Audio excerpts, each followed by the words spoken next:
chanson là où tu es. Que le nom du Seigneur soit béni. Saluez-vous les uns les autres. Et appelez les bien-aimés qui ne sont pas encore connectés. Nous allons commencer tout à l'heure. Que le nom du Seigneur soit béni. Alléluia.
Cette chanson, que le nom du Seigneur soit élevé, lui qui règne d'âge en âge, d'éternité en éternité, il reste le même. Il est le même hier, aujourd'hui et éternellement. Acclamons-le. Alléluia. Sois béni notre Dieu, toi qui règnes encore. Oui, tu règnes d'âge en âge. Tu es le même. Tu ne changes pas. Et tu ne changeras jamais. Amen. Merci Seigneur pour ta présence dans nos vies et dans nos maisons. Lave-nous, purifie-nous, sanctifie-nous Seigneur et remplis-nous encore et encore du Saint-Esprit des vies. Dirige ce moment, remplis nos maisons, remplis nos pensées, remplis Seigneur notre volonté, remplis tout notre être et que seul ton nom soit glorifié pendant tout ce moment. Au nom de Jésus. Amen. Amen. Acclamons encore notre Dieu. Alléluia. Il règne encore. Il est le même hier, aujourd'hui et éternellement. Oh, que le nom du Seigneur soit béni et glorifié. Nous allons élever notre Dieu pendant ce culte à travers ces chants que nous allons chanter. Il a reçu le nom au-dessus de tout nom. Alléluia. Sois béni. Alléluia. Sois magnifié, sois merci.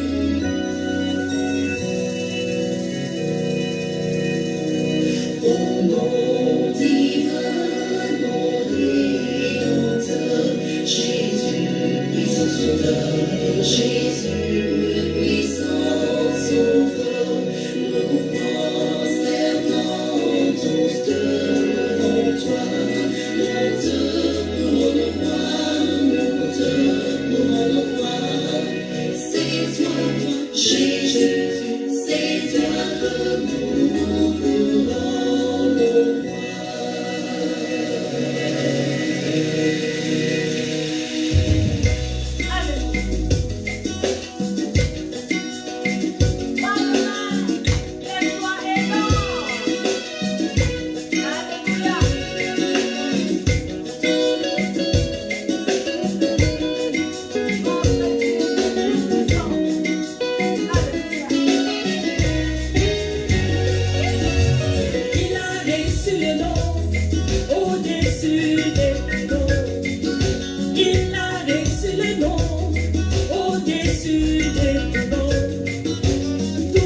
au-dessus des boulons.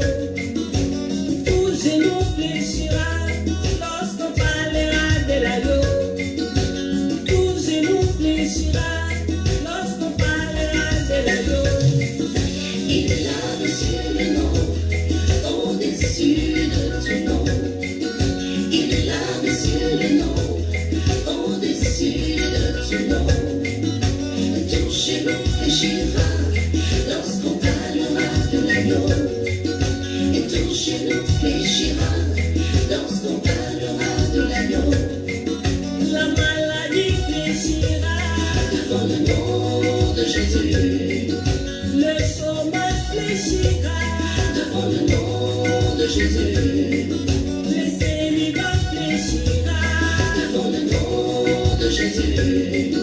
la pauvreté fléchira Devant le nom de Jésus.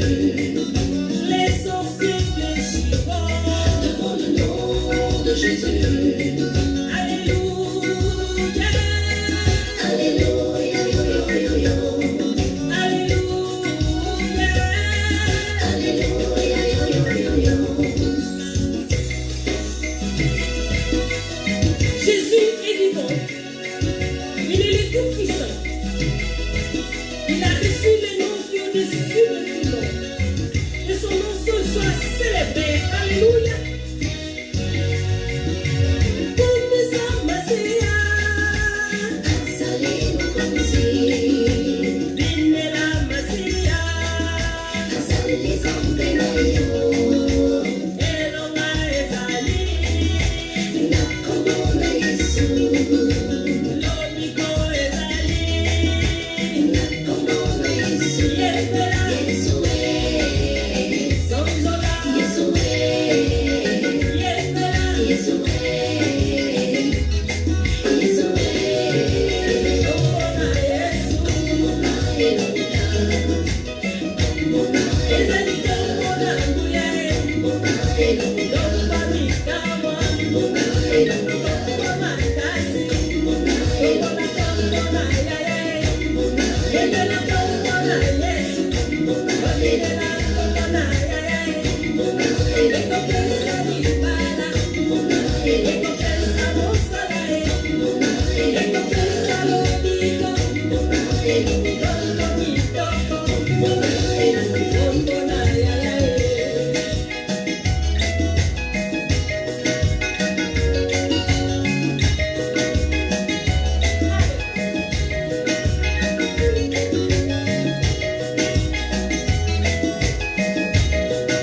Au nom de Jésus, tout genou fléchit et toute langue confesse qu'il est Seigneur à la gloire de Dieu le Père. Alléluia. Célébrons son nom, bénissons son saint nom.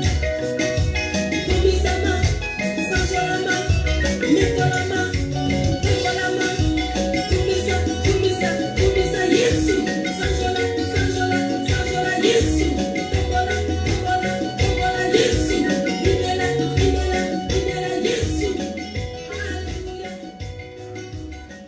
Oui, Jésus a reçu le nom qui est au-dessus de tout nom. Merci, Au Seigneur. nom de Jésus, tout genou fléchit et toute langue confesse que Jésus est Seigneur à la gloire de Dieu le Père. Amen. Acclamons-le Amen. encore. Amen. Alléluia. Amen. Nous allons l'adorer en ce moment. Nous dit Seigneur, tu es digne d'être élevé, tu es digne d'être glorifié.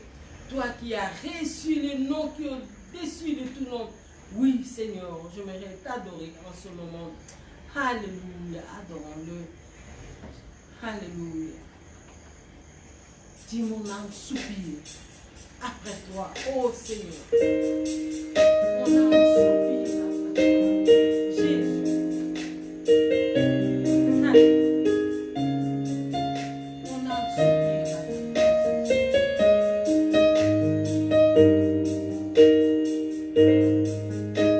Sois béni.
Oui, si nous vivons, c'est pour l'adorer, c'est pour le glorifier. Alléluia. Adore-le, adore-le, adore-le. Alléluia, nous t'adorons Jésus.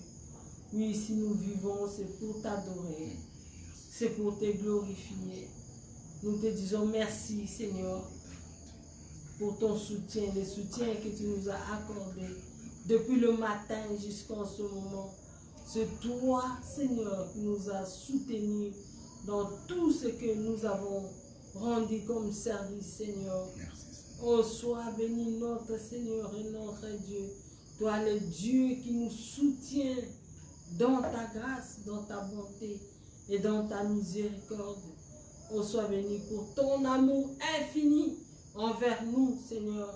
Nous glorifions ton nom, nous bénissons ton nom et nous t'élevons dans nos vies, Jésus.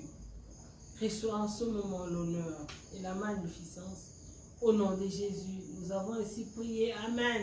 Amen. Nous allons maintenant poursuivre notre culte en écoutant la parole avec les révérends docteur Dieudonné Ngumbi, que le Seigneur vous bénisse abondamment. Amen.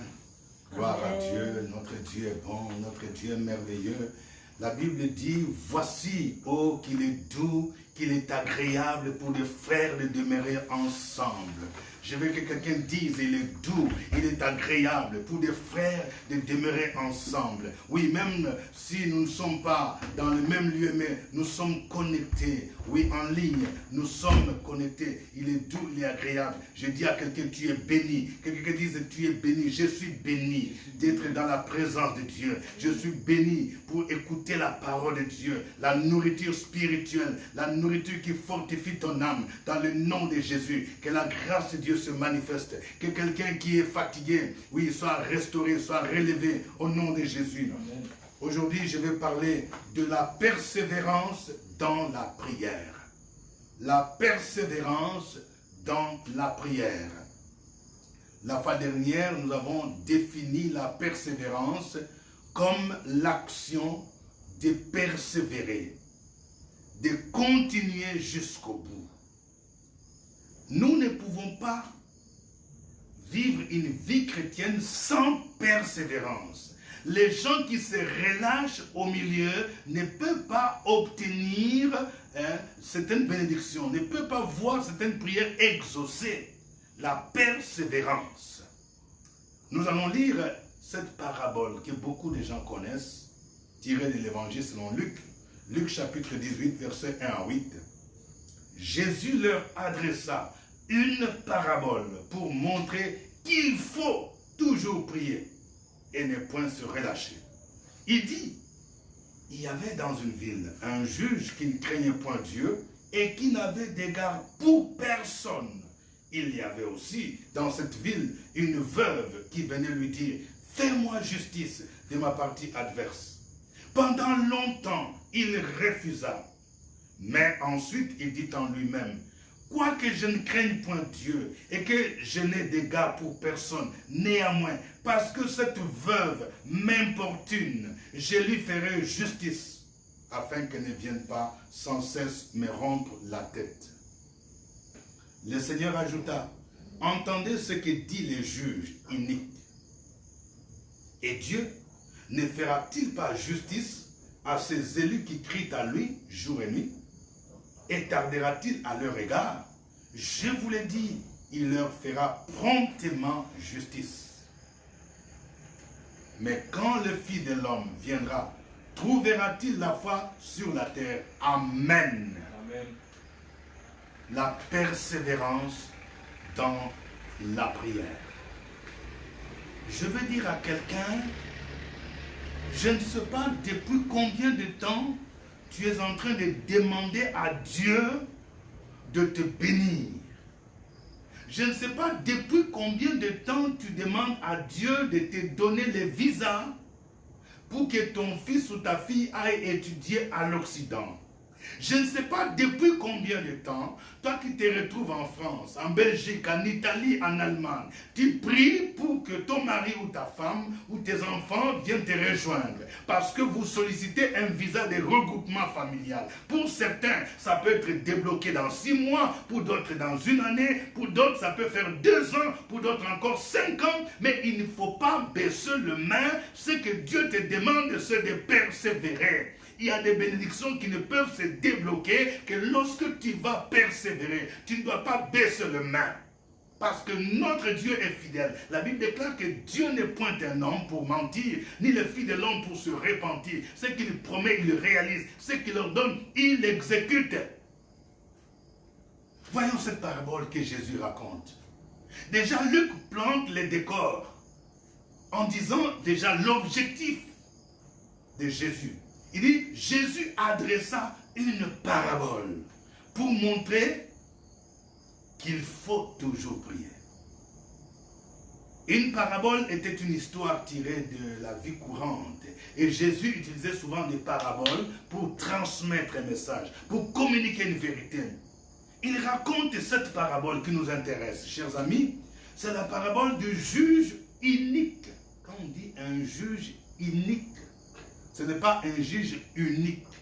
C'est unique. Dans le mot unique, il y a iniquité. C'est-à-dire un juge mauvais, un juge pécheur, un juge qui vivait dans l'iniquité. Il vivait dans la dépravation. Il était un juge corrompu, comme c'est le cas aujourd'hui dans la plupart des pays. Un juge mauvais. Et la Bible nous dit, il y avait dans une ville un juge qui ne craignait point Dieu et qui n'avait d'égard pour personne. Donc il y a deux choses qui caractérisent ces juges-là. Ils ne craignaient pas Dieu. Vous savez, nous devons savoir, tous ceux qui travaillent, tous ceux qui œuvrent dans les domaines de la justice, ils doivent savoir que le juste juge, le juge suprême, c'est Dieu. Et lorsque tu es devant une juridiction, souvent il y a plusieurs juridictions, dans la plupart des pays, on a le tribunal de première instance, tu es juge dans ce tribunal-là, ou bien tu es à la cour d'appel, à la cour de cassation, tu es à la cour suprême, tu es au conseil d'État, tout ça ce sont des juridictions. Mais nous devons savoir qu'il y a un juge suprême qui est au-dessus de toutes ces juridictions. Mais hélas, nous remarquons qu'il y a des juges qui ne craignent pas Dieu.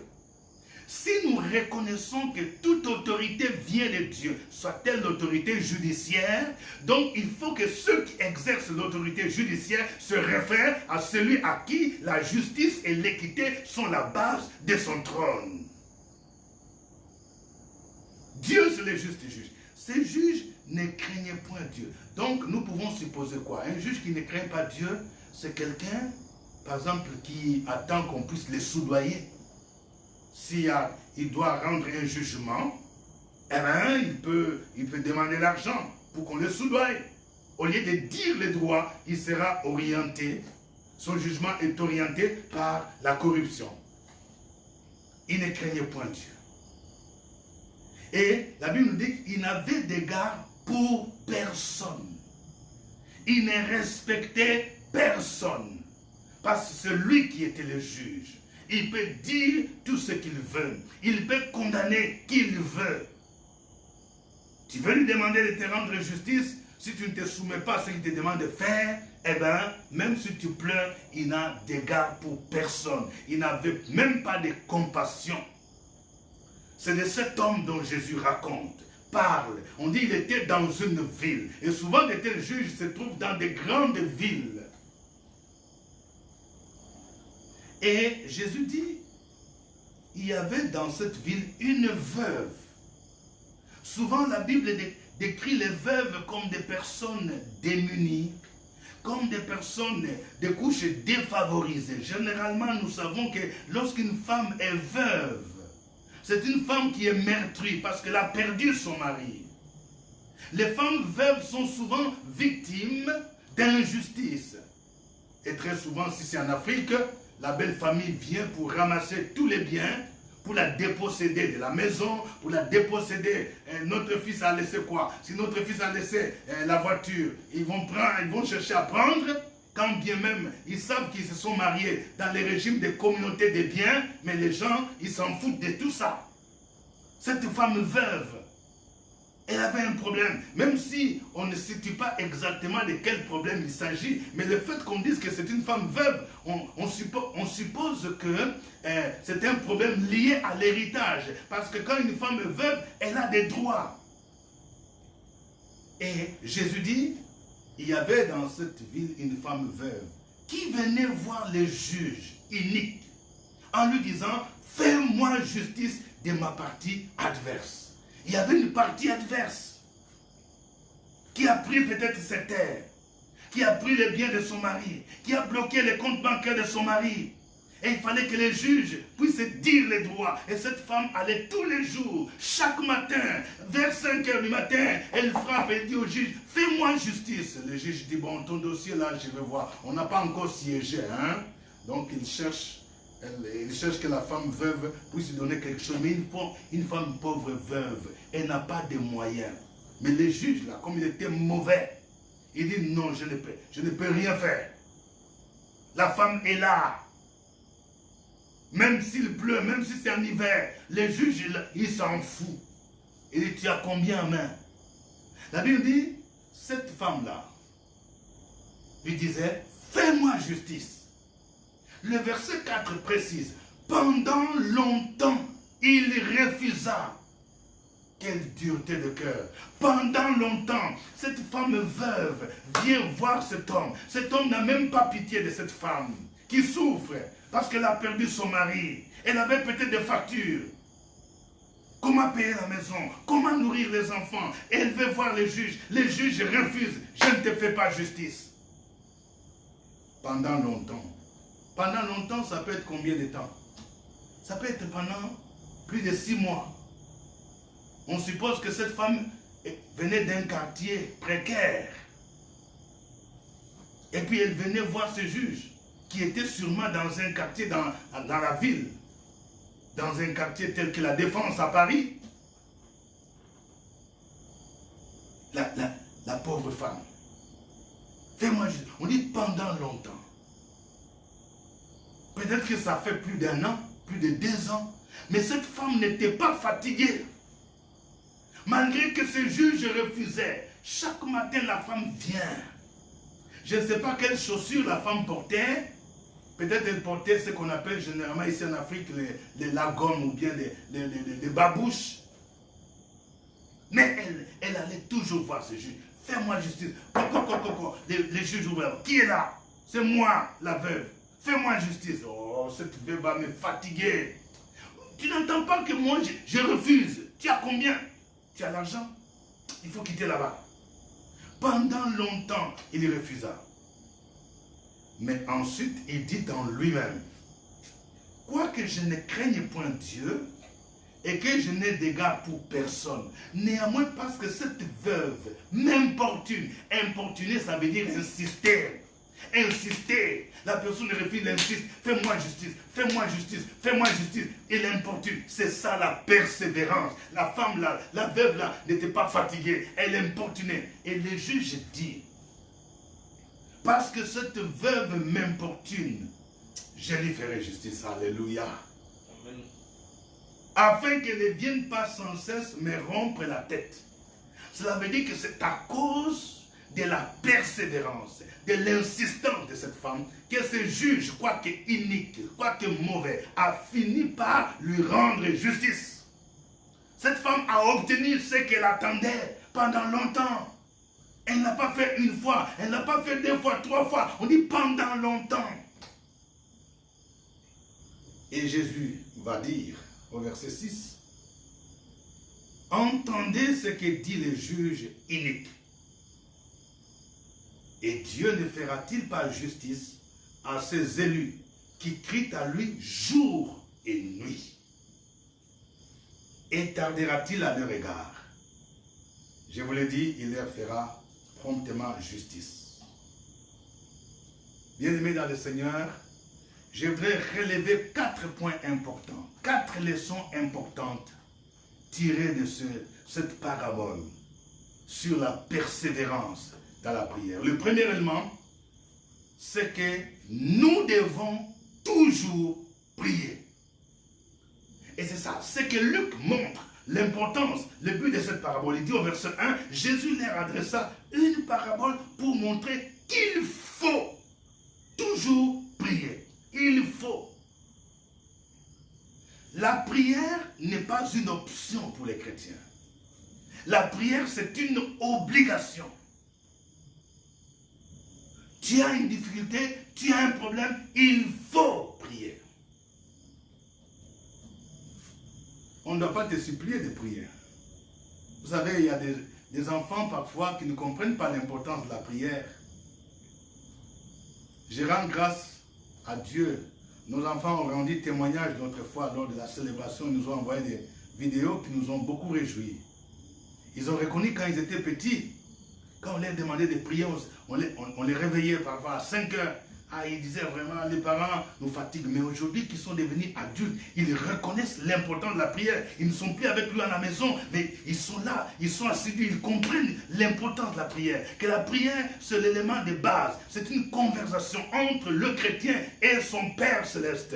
La prière, c'est aussi une arme. Quand il y a un combat, quand l'ennemi attaque, c'est par la prière qu'on peut arriver à vaincre. La prière n'est pas une option, c'est une obligation pour les chrétiens. Il faut. Mais on ajoute toujours prier. Ça veut dire quoi? Toujours prier, ça veut dire en toutes circonstances, il faut prier. Il faut toujours prier. Il y a une nomination qui tarde, il faut toujours prier. Tu es une femme, tu es en travail, tu vas à la maternité, ton médecin t'a dit que tu dois accoucher par césarienne. Je vais dire à une femme, peut-être que c'est ton cas, ton médecin a vu, il a déclaré, tu dois accoucher par césarienne parce que l'enfant est gros, il dépasse 3 kg et demi. Mais tu peux toujours prier. Même si le médecin a dit cela, tu peux encore prier et le Seigneur est capable de changer la donne. Parce que tout est possible par la prière. Il faut toujours prier. Tu as un dossier, tu as fait entrer un dossier pour la demande de visa. Et on dit que non, tu es refusé. Il y a des gens qui, malgré les refus de visa, ils ont prié, ils sont repartis. Et l'ambassade leur a donné le visa. Il faut toujours prier. Il faut toujours prier en toutes circonstances. Et ne pas se relâcher. Là où l'homme dit non, c'est trop tard, tu ne peux plus. Mais toi, tu ne dois pas dire non, il faut toujours prier. La prière, c'est le moyen par lequel Dieu intervient dans les affaires des hommes. La prière, c'est comme le carburant dont le Seigneur se sert pour démarrer une voiture. Il attend tes prières pour agir. C'est pourquoi Jacques va dire, vous n'avez pas parce que vous ne demandez pas. Si tu ne pries pas, si tu ne persévères pas, eh bien ne t'entends pas ce que le Seigneur puisse agir dans ta vie. Il faut toujours prier. La deuxième leçon que nous pouvons tirer de cette parabole, c'est que nous ne devons pas nous relâcher dans la prière. Vous voyez, c'est pour corroborer la première assertion, la première pensée. Jésus leur adressa une parabole pour montrer qu'il faut toujours prier et ne point se relâcher. Quelqu'un dise et ne point se relâcher. Oui, ne point se relâcher. Si tu te relâches, tu ne persévères pas. Je sais que pendant que je parle, il y a quelqu'un qui dit oui, j'ai prié, oui, je suis fatigué, Dieu n'a qu'à faire. Quand tu entends un chrétien dire bon, Dieu lui-même, il n'a qu'à faire, ça veut dire qu'il est fatigué. J'ai prié pour demander un mari, pour demander une femme, vraiment bon, ça ne va pas. J'ai commencé avec quelqu'un, avec un frère, et puis bon, ça va, vraiment, je ne comprends pas. J'ai prié, j'ai fait 2 fois de fausses couches. Maintenant, je ne comprends plus. Dieu n'a qu'à faire. Non, il faut toujours prier. Anne a prié pendant longtemps. Anne était cette femme qui était stérile, qui n'avait point d'enfant. Et sa rivale Pénina l'a mortifiée. Et pendant longtemps, Anne n'était pas fatiguée. Anne allait couramment, régulièrement dans la maison de Dieu. Elle allait répandre son cœur. Je vais dire à une femme, ne te fatigue pas, femme. Même si les gens te disent que tu n'as pas de pourcentage, tu n'as pas de chance d'avoir des enfants, même si ton mari n'a pas de chance, mais il y a un Dieu qui est tout puissant. Il y a un Dieu qui s'appelle El Shaddai, le Dieu qui amène, qui rend à l'existence, qui amène à l'existence des choses qui ne sont point comme si elles existaient. La Bible déclare de la poussière, il retire les pauvres. Oh waouh! Du fumier, il retire l'indigent pour les faire asseoir avec les grands. Il faut prier, ne te relâche pas, continue à prier jusqu'à ce que tu verras l'exaucement. Ne te relâche pas. Il ne faut pas dire non, je laisse. Non, tu ne dois pas laisser. La Bible dit mon juste vivra par la foi. Tu ne dois pas te relâcher. Ce que Dieu t'a montré s'accomplira. La Bible déclare, écris cette prophétie, car le temps de son accomplissement est arrivé. Si elle tarde, attends-la. Attends-la. Quelqu'un dit, j'attends Seigneur, jusqu'à ce que je vais voir ce que tu m'as montré. Si elle tarde, attends-la. Donc, tu ne dois pas te relâcher.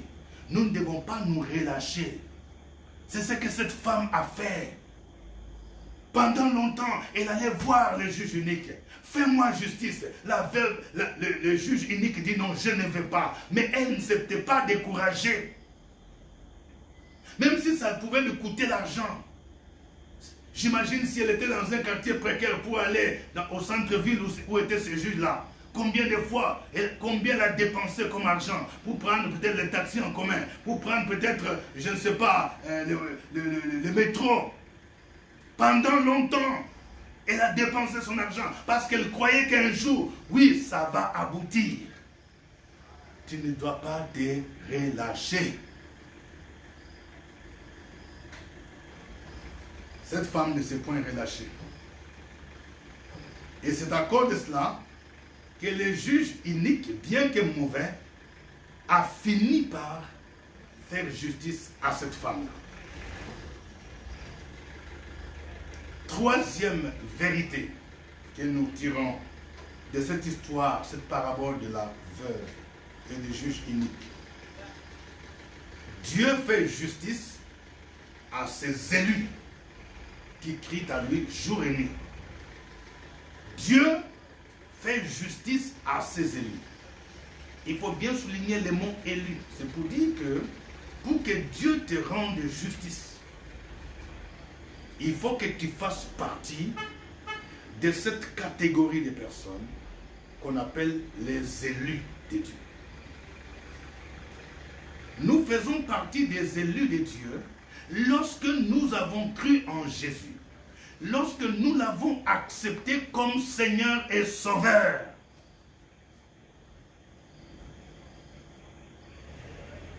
Ça peut choquer quelqu'un. Être élu de Dieu ne signifie pas aller à l'église le dimanche, aller à la messe, être baptisé, confirmé. Je peux être baptisé, confirmé.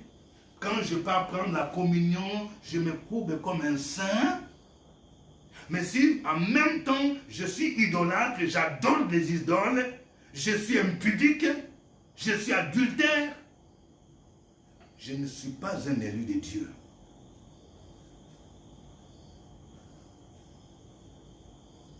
La Bible nous parle d'un homme qui s'appelait Nicodème.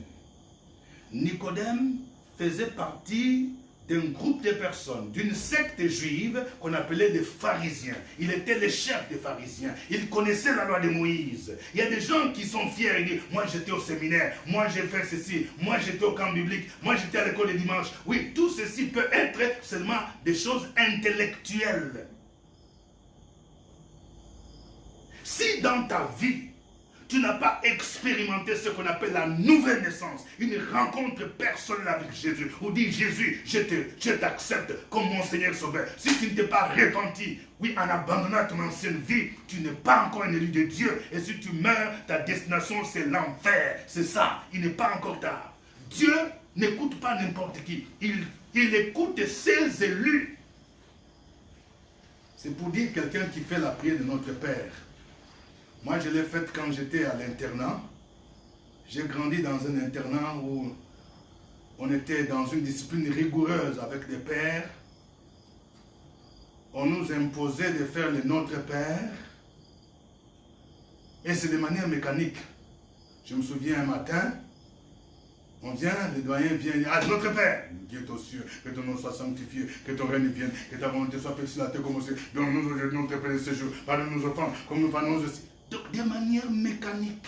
Est-ce que Dieu est ton Père? Dieu n'est pas le Père de tout le monde. Pour que Dieu soit ton Père, il faut que tu crois en Jésus, que tu l'acceptes comme Seigneur et Sauveur. La Bible déclare dans Jean 1, verset 12, mais à tous ceux qui l'ont reçu, à ceux qui croient en son nom, elle, la parole qui est Jésus, a donné le pouvoir de devenir enfant de Dieu. On n'est pas né enfant de Dieu. Oh, mon père, il est, mon grand-père, mon grand frère, il est abbé, et mon petit frère est pasteur. Non, ça ne veut rien dire. C'est la foi est personnelle. Dieu ne tarde pas à écouter ses élus qui crient à lui jour et nuit. Si tu es un élu de Dieu, tu es enfant de Dieu, c'est alors que Dieu peut écouter ta prière. Mais ici, Luc dit, il ne tardera pas pour faire justice à ces élus qui crient jour et nuit à lui. Tu peux être élu de Dieu, c'est vrai. Tu es chrétien. Mais ce que Dieu attend de toi, c'est la persévérance. Il y a des sujets pour lesquels tu dois prier le jour. Tu pries la nuit. C'est-à-dire que tu persévères. Il y a des sujets pour lesquels Dieu t'appelle à jeûner. Il y a beaucoup de gens qui ne jeûnent plus. Mon ami, regarde comment tu grossis de manière bizarre. Il y a des moments où tu dois mettre les beefsteaks à côté. Tu dois mettre hamburger de côté. Tu dois mettre tout ce qu'on connaît comme aliment de côté parce que tu vas vaquer dans la prière pour chercher la face de Dieu. Quand tu jeûnes, tu pries, tu arriveras à vaincre certains démons. Ces élus qui crient à lui jour et nuit. C'est pourquoi je vais encourager une famille. Quand vous voyez qu'il y a trop de combats dans votre famille, des choses bizarres, il est même important de faire une veillée de prière. C'est une façon d'accélérer la prière, d'intensifier la prière. Dieu ne tardera pas à ses élus qui crient à lui jour et nuit. Il y a des sujets pour lesquels la famille devrait se réunir pour prier jour et nuit, pour que Dieu puisse intervenir, jusqu'à ce qu'il y aurait un changement. Il y a des enfants peut-être qui ne travaillent plus bien à l'école. Nous sommes à l'aube de la rentrée scolaire. Souvent, il y a des problèmes spirituels qui font que les enfants ne puissent pas réussir à leurs examens. C'est vrai, je ne dis pas que nous devons abandonner la discipline, que les enfants puissent avoir un temps d'études et tout ça. Mais au-delà de ce qu'on a comme préparation, il y a parfois des facteurs spirituels qui demandent la prière.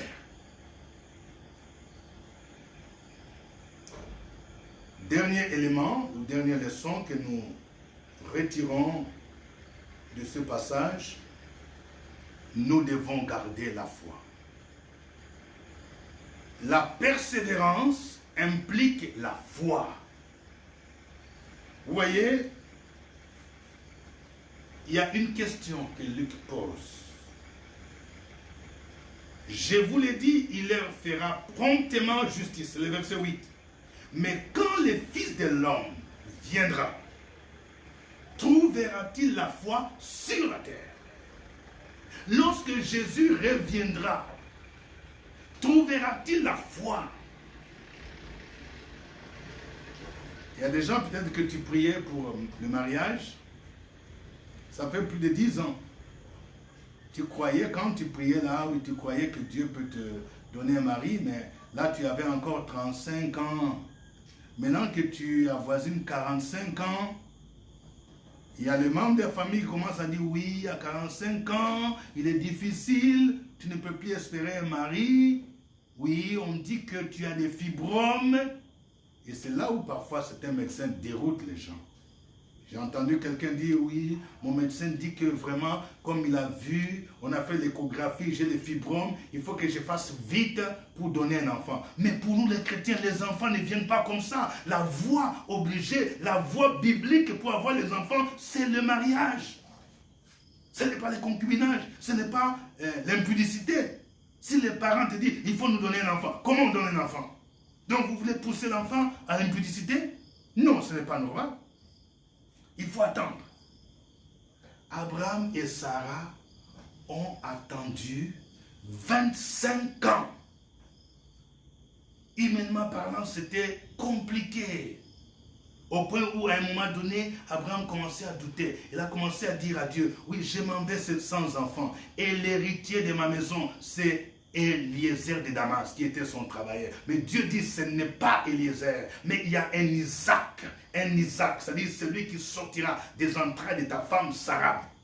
Il fallait donc garder la foi. La foi, c'est quoi? Hébreux 11, verset 1 dit, car la foi, c'est une ferme assurance des choses qu'on espère, une démonstration de celles qu'on ne voit pas. Cette définition de la foi comprend les deux aspects de la foi, les deux dimensions de la foi. Première dimension, la foi c'est une ferme assurance, c'est-à-dire une assurance, mais une assurance qui est ferme. Si j'ai commencé à prier au mois de janvier pour que Dieu me donne quelque chose, au mois de février, j'ai d'assurance. Au mois de février, je garde cette assurance. Même jusqu'à décembre, je crois que c'est encore possible. Une ferme assurance des choses qu'on espère. Vous voyez? Si je n'espère plus en quelque chose, ça veut dire que j'ai perdu la foi. Donc, je dois espérer que ce que Dieu a promis, il le donne. La foi est différente de la pensée positive. Je ne cesserai jamais assez de le dire. La pensée positive, c'est cette pensée qui affirme, cet enseignement qui affirme que si par exemple tu vas avoir une belle maison, il suffit de visualiser la maison, ou bien vous prenez une photo, vous mettez devant sur un mur, et puis chaque matin, quand vous vous réveillez, vous dites j'aurai une maison comme ça. Ça, ce n'est pas la foi. Ça, c'est la pensée positive qui vient des religions orientales. Ça n'a rien à voir avec la foi. La foi biblique, c'est une confiance qui est basée sur ce que Dieu a dit dans sa parole. C'est parce que Dieu a parlé. Je m'appuie sur sa parole et je m'appuie sur les caractères de Dieu. La foi est une confiance qui est basée sur des caractères et sur les promesses de Dieu. Ce n'est pas dans le vide. Oui, je crois, je focalise, je visualise. Visualiser quoi? C'est ainsi que certains commencent à enseigner des principes de sorcellerie qui ne sont pas la foi. Une ferme assurance des choses qu'on espère. Mais la deuxième dimension de cette définition, c'est la démonstration des choses qu'on ne voit pas. La démonstration. Souvent, les gens n'arrivent pas à cette dimension. La démonstration, c'est-à-dire quoi? Je crois que ce que Dieu m'a dit s'accomplira. Mais je pose dans le présent un geste qui démontre que je crois. Je démontre ma foi. Lorsqu'Abraham, par exemple, a reçu la promesse de la part de Dieu, Dieu lui dit, ce pays que je vois, le pays de Canaan, je donnerai à toi et à ta postérité. Il fallait qu'Abraham pose des actions de foi. La Bible nous dit qu'Abraham dressa ses tentes. C'est une façon de poser une action prophétique, de s'emparer, s'accaparer. Il dresse les tentes pour montrer qu'il est le nouveau propriétaire. Qu'est-ce qu'il a fait? Il a dressé un autel à l'Éternel. C'est aussi une façon de démontrer la foi. Je vais poser la question à quelqu'un. Dieu t'a fait des promesses, mais que fais-tu pour démontrer ta foi? Depuis que Dieu t'a parlé. Il y a des gens parfois qui attendent une grande bénédiction financière. Mais Dieu te dit, si tu crois que je vais te bénir, le peu que tu as déjà, donne-moi ta dîme, donne-moi une offrande. Tu poses une action de foi qui va débloquer, qui va créer des nuages. C'est aussi une façon de démontrer sa foi. Alors, cette foi est nécessaire quand nous persévérons dans la prière. La veuve a persévéré. Les juges iniques ne voulaient pas lui rendre justice. On dit pendant longtemps, la foi et la persévérance vont de pair. Mais ici, on nous pose la question, est-ce que quand Jésus reviendra, est-ce qu'il va te trouver encore dans la foi? Toi qui pries, tu es un grand homme politique. Tu as échoué peut-être aux élections législatives, aux élections municipales, aux élections présidentielles, mais pourtant Dieu t'a montré, comme il a montré à David, qu'un jour c'est toi qui seras roi. Alors si ça vient de Dieu, ça peut attendre. Tu peux attendre 10 ans. Certains peuvent attendre 15 ans. D'autres peuvent attendre 20 ans. Si ça vient de Dieu, elle s'accomplira. Donc tu dois garder la foi. Et tu ne dois pas te relâcher. Il faut persévérer. Bien-aimés dans le Seigneur, notre sujet d'aujourd'hui porte sur la persévérance dans la prière. Nous venons de voir cette histoire de la veuve qui allait voir ce juge inique pour lui demander de lui rendre justice. Et nous venons de voir de 4 éléments importants que nous retirons comme leçon. Il faut toujours prier. Deuxièmement, il ne faut pas se relâcher dans la prière. Troisièmement, Dieu fait justice à ses élus qui crient à lui jour et nuit. Et quatrièmement, nous devons garder la foi jusqu'à la fin pour que Dieu puisse écouter notre prière. Que Dieu nous fortifie. Que Dieu fortifie la foi de ceux-là qui sont désespérés, qui prient depuis longtemps et qui commencent à baisser les mains. Ne baissez plus les mains. Et je vais déclarer que quelqu'un va rendre témoignage avant la fin de l'année que le Seigneur va débloquer une situation. Dans le nom de Jésus-Christ, fortifie tes mains qui sont fatiguées. Au nom de Jésus, Amen. Nous allons prier le Seigneur. Que chacun dise merci au Seigneur pour cette parole. Nous allons prier pour que Dieu nous donne la persévérance. Et que ceux qui se sont relâchés ou qui se relâchent parce que Dieu semble tarder par rapport à un sujet, qu'il prie le Seigneur. Et demande pardon au Seigneur parce que tu es devenu incrédule, tu as perdu ta foi. Au nom de Jésus. Seigneur notre Dieu, nous voulons te dire merci. Merci pour ce culte pendant lequel tu nous as donné l'opportunité de venir dans ta présence, de venir te louer, de venir t'adorer, mais aussi d'écouter ta parole. Ta parole est une lampe à nos pieds. Ta parole est une lumière sur notre sentier.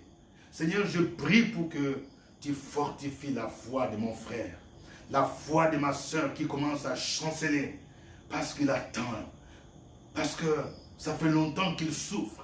Il a dépensé beaucoup d'argent. Il a dépensé beaucoup d'argent sur le médecin. Mais toi, tu as promis de le guérir. Je prie que tu interviennes au nom de Jésus de Nazareth. Je prie, Seigneur, pour ceux-là qui cherchent l'emploi. Ça fait plus de 2 ans, 3 ans. Et pourtant, ils ont les diplômes. Pourtant, ils ont des compétences. Oui, Seigneur, oh Dieu, je prie pour que tu fortifies leur foi au nom de Jésus. Afin qu'ils croient que tu es capable d'ouvrir les portes. C'est toi qui as dit, j'ai mis devant toi une porte ouverte que personne ne peut fermer. Au nom de Jésus-Christ. Béni soit ton nom. Je vais te prier en même temps, Seigneur, pour des personnes démunies, pour des veuves, pour des orphelins qui sont victimes d'injustice. Oh Dieu, secours-les comme tu as secouru cette femme veuve. Toi, le juste juge. Toi, le père des orphelins. Toi, le défenseur des veuves. Rends-les justice au nom de Jésus-Christ. Béni soit ton nom, Seigneur. Reçois l'honneur et la gloire au nom de Jésus. Amen. Amen. Que Dieu vous bénisse. Que Yahvé Tchikenu vous rende justice.